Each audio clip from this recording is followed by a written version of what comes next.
குருவே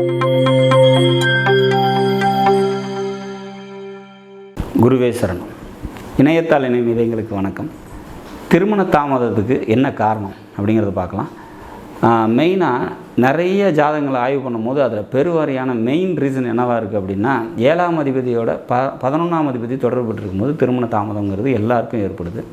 காலபுருஷ தத்துவத்துக்கு 7ஆம் அதிபதி அப்படின்னு சொல்லக்கூடிய சுக்கிர பகவானும் லாபாதிபதினு சொல்லக்கூடிய சனி பகவானும் சேர்ந்து இருக்கும்போது திருமண தாமதங்கிறது ஏற்படுது. உங்களோட ஜனனகால ஜாதகத்தில் எது உங்களுக்கு லக்னமாக அமையுதோ அந்த லக்னத்துக்கு 7 மற்றும் 11ஆம் அதிபதி சேர்க்கை பார்வை இதெல்லாம் இருக்குது அப்படின்னா கண்டிப்பாக லேட் ஆகும் அப்படிங்கிற மாதிரியான ஒரு சுச்சுவேஷன்ஸ். இது எவ்வளோ தூரம் லேட் ஆகும் அப்படிங்கிறத லக்னாதிபதி முடிவு பண்ணுவார். லக்னாதிபதி கேந்திரத்திலேயோ திரிகோணத்திலேயோ இருக்காங்க அப்படின்னா மேக்ஸிமம் பெருசாக லேட் ஆகாது. மறைவிடங்களில் 3, 6, 8, 12 இருக்காங்க அப்படின்னா இன்னும் கொஞ்சம் டிலே ஆகும் அப்படிங்கிற மாதிரியான ஒரு அமைப்பு. பல காரணங்களில் முக்கியமான காரணம் இந்த 7, 11 தொடர்புங்கிறது ரொம்ப முக்கியம். இதை தவிரவும் இன்னும் நிறைய காரணங்கள் திருமண தாமதங்களுக்கு உண்டு அப்படிங்கிறத நம்ம இனி வரக்கூடிய வீடியோவில் பார்க்கலாம்.